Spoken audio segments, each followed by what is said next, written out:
മുണ്ടത്തിക്കോട് പാതിരിക്കോട്ടുകാവ് ഭരണിവേല സമാപിച്ചു. പുതുരുത്തി, ഭരതക്കാട്ട്, അയ്യപ്പൻകാവ്, മുണ്ടത്രക്കാവ്, പാതിരിക്കോട്ടുകാവ് എന്നീ ക്ഷേത്രങ്ങളിലെ കോമരങ്ങളുടെ കൽപ്പന കേട്ട ശേഷം വടക്കും വാതിക്കൽ കോലം ഇറക്കിയതോടെ പാതിരിക്കോട്ട് വേലയുടെ ചടങ്ങുകൾ സമാപിച്ചു.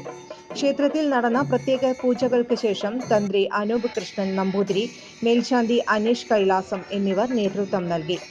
തെക്കുമുറി വിഭാഗത്തിന് അക്കിക്കാവ് കാർത്തികേയനും, പുതുരുത്തി വിഭാഗത്തിന് മംഗലാംകുന്ന് ഉമാമഹേശ്വരനും, വടക്കുമുറി വിഭാഗത്തിന് ചെർപ്പുളശ്ശേരി മണികണ്ഠനും തിടമ്പേറ്റി.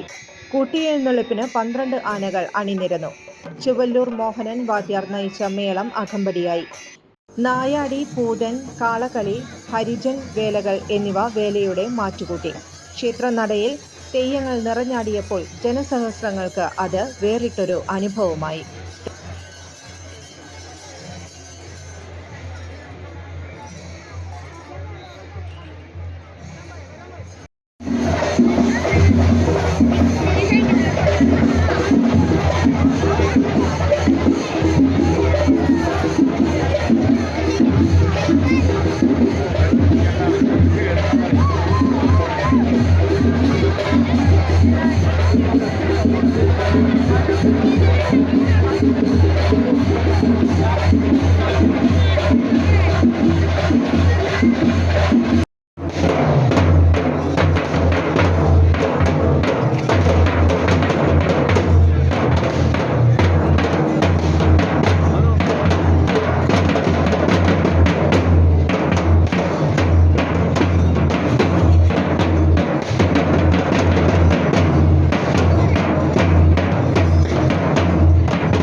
ചേട്ടാ, വീടിന് പുറത്തെ ലൈറ്റ് ഒന്ന് ഓണാക്കുവോ?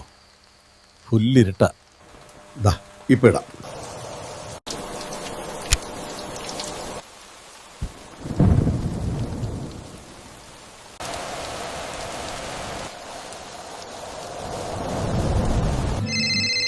വയ്യ, സ്ഥിരം ഈ രാത്രി പുറത്തു പോവാൻ. ചുരുങ്ങിയ ചിലവിൽ വീട്ടുമുറ്റത്തൊരു വിളക്ക്, വൈദ്യുതി വേണ്ട, ബാറ്ററി വേണ്ട, പൂർണ്ണമായും സോളാറിൽ പ്രവർത്തിക്കുന്ന ലൈറ്റുകൾ നിങ്ങളുടെ വീടുകളിലോ സ്ഥാപനങ്ങളിലോ എവിടെയായാലും സ്ഥാപിച്ചു കൊടുക്കുന്നു. ഹാർഡോൾ സോളാർ ലൈറ്റ്സ്. കൂടുതൽ വിവരങ്ങൾക്ക് വിളിക്കേണ്ട നമ്പർ 9447132148. കൂടുതൽ വാർത്തകൾക്ക് ഞങ്ങളുടെ ചാനൽ സബ്സ്ക്രൈബ് ചെയ്യുക. ഫേസ്ബുക്ക് ഫോളോ അപ്പ് ചെയ്യുക. വാർത്തകൾ വേഗത്തിലറിയാൻ എനി ടൈം ന്യൂസ്.